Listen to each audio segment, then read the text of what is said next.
వెళ్ళే ప్రయత్నం చేస్తున్నాను. Retired wing commander Shyam Prasad గారు మరింత డీటెయిల్గా మనకి ఎక్స్ప్లెయిన్ చేసేందుకు ఫోన్ లైన్లోకి అందుబాటులోకి వచ్చారు. నిన్నటి నుంచి మనకి అప్డేట్ అందించేందుకు ఆయన కంటిన్యూ అవుతున్నారు. ఇప్పుడు ఒకసారి శ్యామ్ ప్రసాద్ గారి దగ్గరికి వెళ్ళే ప్రయత్నం చేస్తున్నాను.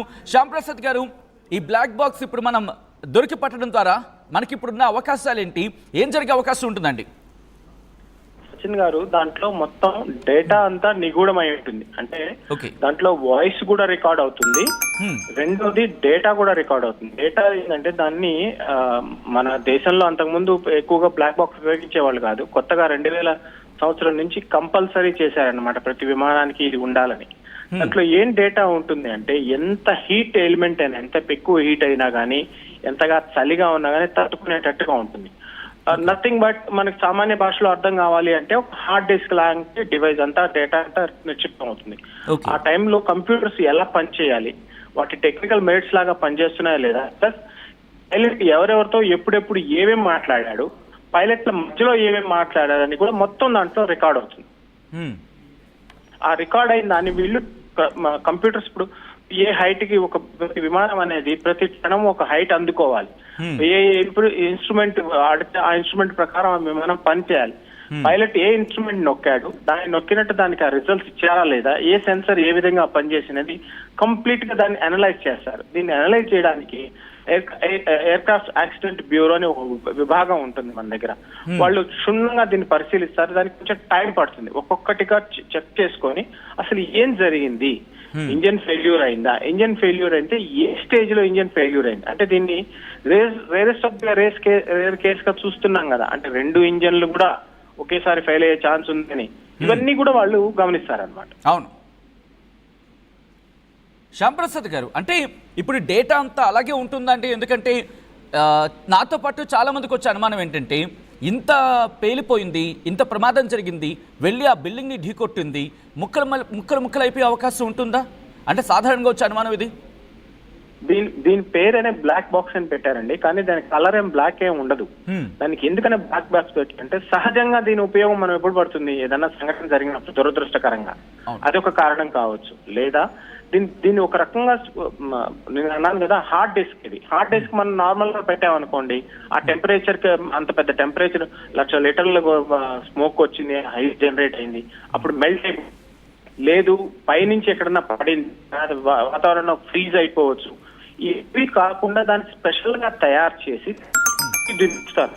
లోపల్లో ఉంటుంది ఓ చిన్న టెలిఫోన్ కేస్ లాగానో ఒక చిన్న సైజు వాలెట్ సైజు లో ఇది ఉంటుంది. దీని జనరల్ గా దీన్ని వెనక భాగంలో ఎక్కడైతే తక్కువ అవకాశం ఉండేటంటే సేవ్ అయ్యేటట్టుగా భాగంలో పెడతారు. పెట్టిన వెంటనే దీంట్లో అన్ని డేటా అంతా దాని ద్వారా రూట్ అవుతుంది, మొత్తం దాంట్లో సేవ్ అయ్యి కంప్లీట్ మనకి కంప్లీట్ గా అసలు ఆ క్షణాల వరకు పడిపోయేంత వరకు అంతకు ముందు నుంచి ఏమేం జరిగిందన్న విషయం కంప్లీట్ గా తెలిసిపోతుంది.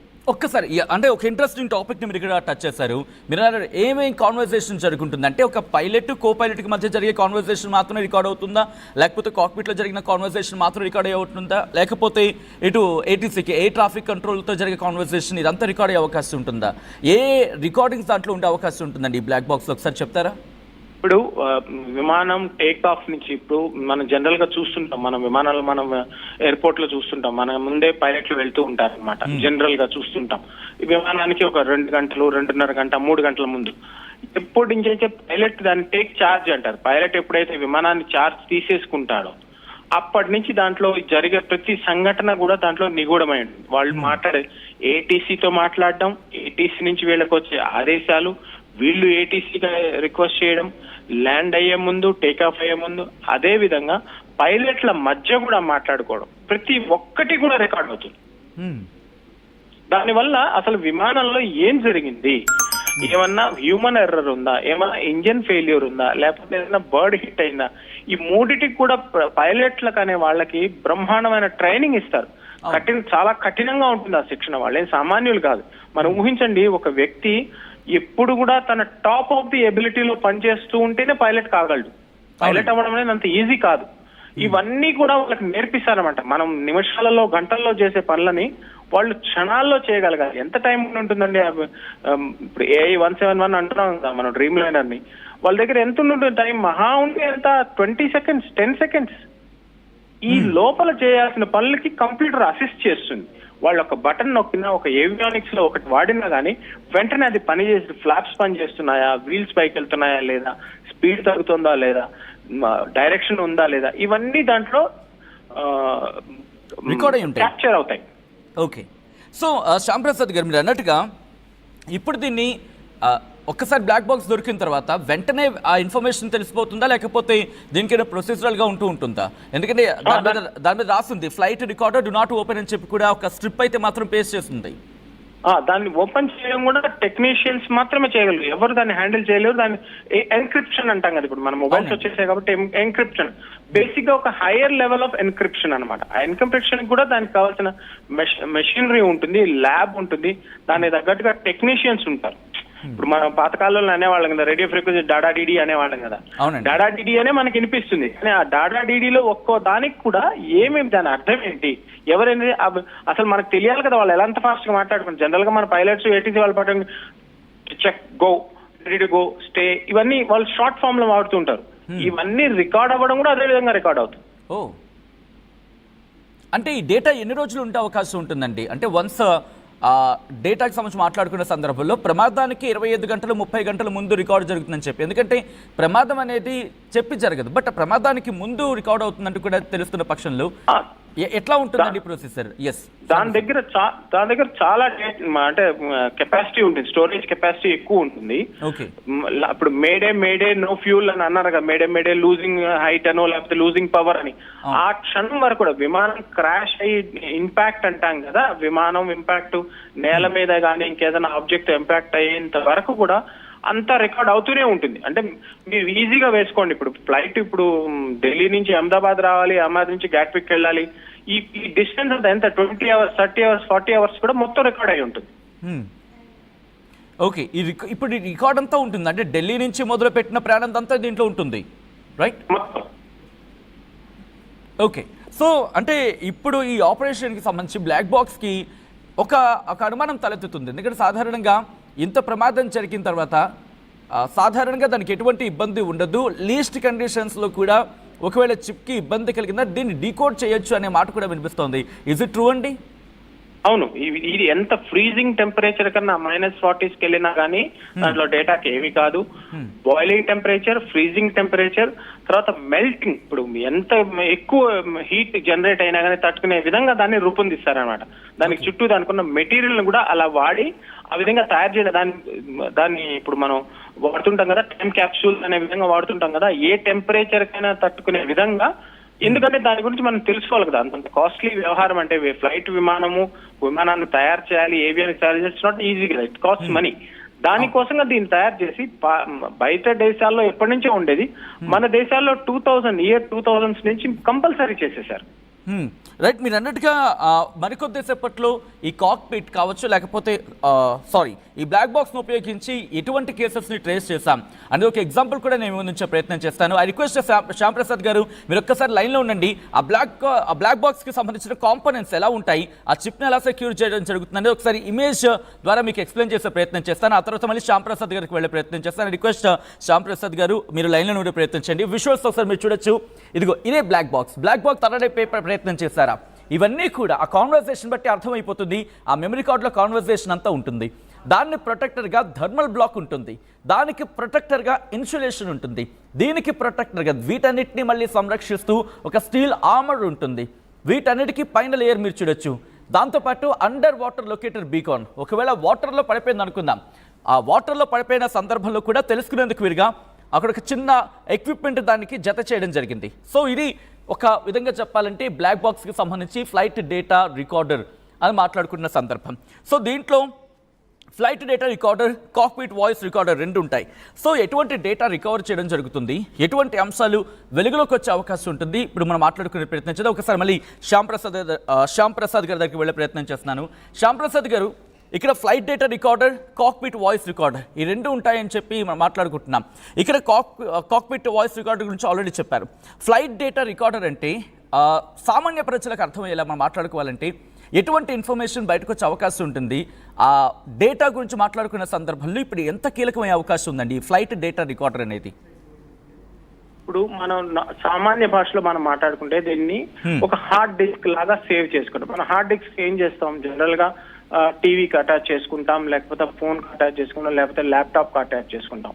దీనికి ఏం చేస్తారంటే దీని లోపల ప్రతి ఇన్ఫర్మేషన్ దాంట్లో బ్యాకప్ లోకి వెళ్ళిపోతుంది. ఇప్పుడు మనం ప్రతి ఫోన్ కి ఒక స్టోరేజ్ ఉంటుంది కదా, మనం చేసే పనులన్నీ ఫోన్ లో ఉంటాయి. మనం ఫోన్ మార్చినప్పుడు ఏం చేసుకుంటాం, ఒక డేటా ఒక ఫోన్ నుంచి ఇంకో ఫోన్ క్లోన్ యాప్ పెట్టుకుంటాం. ఇవన్నీ కూడా దాంట్లో ఉండుంటాయి, కానీ అనే లార్జర్ స్కేల్ అన్నమాట. అంటే ఎక్కువ ఎన్క్రిప్షన్ లో ఉంటుంది, ఎక్కువ సేఫ్టీస్ తో ఉంటుంది. సేఫ్టీ ఏం కావాలి, మన మొబైల్ ఏమున్నాయి, వాటర్ ప్రూఫ్ అంటున్నాం. వాటర్ ప్రూఫ్ అంటే ఏంది, ఒక లెవెల్ వరకు వాటర్ ని తట్టుకోగలదు, తేమని తట్టుకోగలదు, దాన్ని ఏమంటారు హ్యూమిడిటీని తట్టుకోగలదు, లేకపోతే ఈ ఎలిమెంట్స్ అన్నిటిని తట్టుకునే విధంగా దాన్ని బ్లాక్ బాక్స్ ని తయారు చేస్తారు. దాంట్లో డేటా ఎంత వరకు ఉంటుందంటే 20, 30, 40 అవర్స్ ఈజీగా రికార్డ్ అవుతుంది.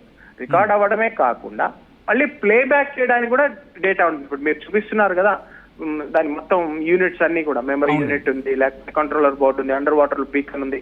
బీకన్ ఏంటి, అది తన్ని తాను తెలుసుకోవాలి. ఇప్పుడు మనం మొబైల్ లో మనం లొకేషన్ ఆన్ చేస్తేనే మన లొకేషన్ తెలియదు, లేకపోతే మనం డిజేబుల్ చేయొచ్చు. దీనికి అలా కాదనమాట. దీనికి ఆటోమేటిక్ గా లొకేటర్ ఉంటుంది, దాన్ని ఆఫ్ చేయడానికి లేదు. దాన్ని బీకన్ అనొచ్చు, లేకపోతే మనం లొకేషన్ మనం నార్మల్ గా అర్థం కావడానికి ఎనేబుల్ లొకేషన్ లాగా. ఇవన్నీ డేటా కూడా బిట్వీన్ ద పైలట్స్ కాక్పిట్ లో కంప్లీట్ గా ఏం జరిగింది, కాక్పిట్ కి అవుట్ సైడ్ నుంచి ఇప్పుడు ఒక ఏటీసీ టేక్ ఆఫ్ తర్వాత ఏటీసీ ఏం చేస్తుంది, వీళ్ళు అహ్మదాబాద్ నుంచి ట్రావెల్ అవుతున్నారు, అహ్మదాబాద్ నుంచి లండన్ పోయే లోపల ఏ ఏటీసీకి వీళ్ళు టచ్ అవుతారో వాళ్ళందరితో వీళ్ళు టచ్ లో ఉంటారు. మీరు బాగున్నారా లేదా, మీ క్రూజ్ బాగుందా లేదా, మీకు ఫ్యూల్ ఉందా లేదా, మీరు ఎంత హైట్ లో ప్రయాణిస్తున్నారు. ఎందుకంటే అక్కడ వెదర్ కూడా వీళ్ళు ఇవ్వాలి. పైన ఏం జరుగుతుందో ఏటీసీకి తెలియదు. 1000 feet లో, 20,000 feet లో, 30,000 feet లో, 5,000 feet లో ఇది కంటిన్యూస్ ప్రాసెస్ అయితే జరుగుతుంది. ఎక్స్చేంజ్ ఆఫ్ ఇన్ఫర్మేషన్ జరుగుతూ ఉంటుంది అనమాట. ఇవన్నీ దీంట్లో ఉంటాయి. నెంబర్ 1. నెంబర్ 2, చిన్న విషయం డైవర్షన్ కాదనుకుంటే చెప్పదలుచుకున్నాను. ట్విట్టర్ లో మిగతా సోషల్ మీడియాలో రకరకాలుగా ఘోరంగా మాట్లాడుతున్నారు జనాలు. పైలట్స్ గురించి కానీ, ఇండియన్ ఏవియేషన్ సిస్టమ్ గురించి కానీ, ఇండియన్ సిస్టమ్ గురించి కానీ, డీజీసీఏ నుంచి కానీ. ఇది one of the rarest of the rare cases అండి. ఎవరెవరో ఏదేదో మాట్లాడుకుంటున్నారు, ఇండియన్స్ కానీ నాన్ ఇండియన్స్ కానీ. నాన్ సెన్స్, ఇది ఫూలిష్నెస్. అట్లీస్ట్ వీ షుడ్ మన వాళ్ళ గురించి మనం సానుభూతి శ్యాంప్రసాద్ గారు, మీరు అన్న మాట ఇక్కడ నేను మళ్ళీ నొక్కి వక్కాణించాలనుకుంటున్నాను. ఎందుకంటే మీరు అన్నట్టుగా ఈ ఘటనకు సంబంధించి ప్రస్తుతం ఇన్వెస్టిగేషన్ పూర్తిగా అయిన తర్వాత సంబంధిత ఈ ఘటనకు బాధ్యులని మనం అక్కడ ప్రశ్నిస్తే బాగుంటుందేమో తప్ప ఈ జరిగిన ప్రమాదాన్ని అందరికీ ఆపాదించి ఒక విధంగా చెప్పాలంటే ప్రపంచ దృష్టిలో మన పరువు మనం తీసుకున్నట్టే అవుతుంది. ఒక్కసారి ఆలోచించే ప్రయత్నం చేయండి. ఆల్రెడీ ఇన్వెస్టిగేషన్ జరుగుతోంది, విచారణ జరుగుతోంది. శ్యాంప్రసాద్ గారు అన్నట్టుగా ఇప్పుడు మనకి బ్లాక్ బాక్స్ దొరికింది కాబట్టి ఇన్ఫర్మేషన్ దొరికే అవకాశం ఉంటుంది. ఎవరో ఒకరు తప్పో, ఇద్దరు తప్పో, ముగ్గురు తప్పో, ఆ బాధ్యులు ఎవరో వాళ్ళ మీద అప్పుడు వాళ్ళని ప్రశ్నించాలి. వాళ్ళని ప్రశ్నించాల్సిన అవసరం, ఆవశ్యకత రెండు ఉన్నాయి. ఆ బాధ్యత మనం తీసుకుందాం. బట్ యాజ్ ఆఫ్ నౌ అందరి మీద ఈ తప్పును రుద్దేసి అందరి మీద మనం అనుకుంటే మన దేశం పరువు మనం తీసుకున్నట్టే అవుతుంది. కాబట్టి ఆచితూచి ఆలోచించి వ్యవహరించండి. శ్యాంప్రసాద్ గారు, am I right?